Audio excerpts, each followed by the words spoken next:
anak, hiningi niya po yung, in-advance niya po yung pamana niya sa tatay niya. Kinuha niya na, ako kunin ko na yung pamana ko. In-advance niya na po. Tapos after niya pong makuha, umalis siya sa bahay nila.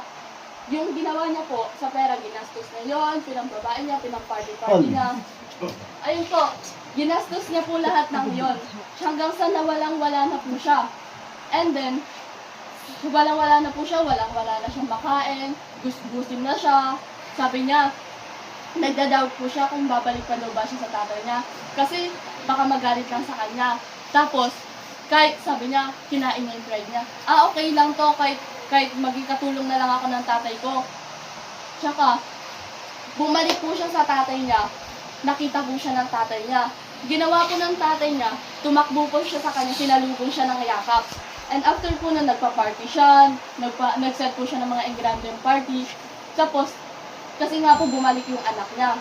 Tapos, ito pong anak niya na panganay, nag-ano po siya, nag-selos po siya. Sabi niya sa tatay niya, ginawa niya naman lahat ng mga, sinusunod niya naman lahat ng utos niya.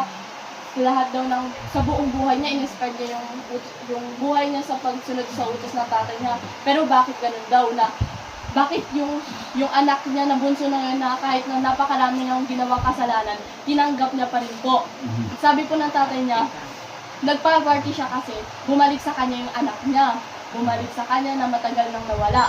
And dun po na-realize, dun ko po, naintindihan ko po yung parable po na yun na parang si Jesus po yung tatay na umano po sa mga makasalanan na kahit po napakarami pong kasalanan na gawin ng tao, seek for Him lang po. Kasi welcome na welcome ka po kay Lord. Pag bumalik ka, hindi ka niya i-judge. Pero wag naman yung too late na hanggang maaga pa po, bumalik na po tayo sa Panginoon. And keep seeking Him lang po. Don't stop praying. Yes. Don't stop believing and don't stop trusting. God's timing is always perfect and His answer will come at the right time. Pag ready na po tayo, kailangan pa rin po natin maghintay. Maghintay po tayo ng right timing niya kasi God's timing is always perfect. Pero hindi lang po ngayon. Isik lang po natin si Lord. Seek na may gawa. Baka naman sinisik mo siya pero hindi ka man lang nagbabasa ng scripture. Hindi mo man lang ino-open yung Bible mo. Baka naman ini-skip mo pa yung mga nag-share ng word of God sa FYP mo Wag. Pero, I swear po, napaka-effective po ng point number 2 na to, na seek for Him.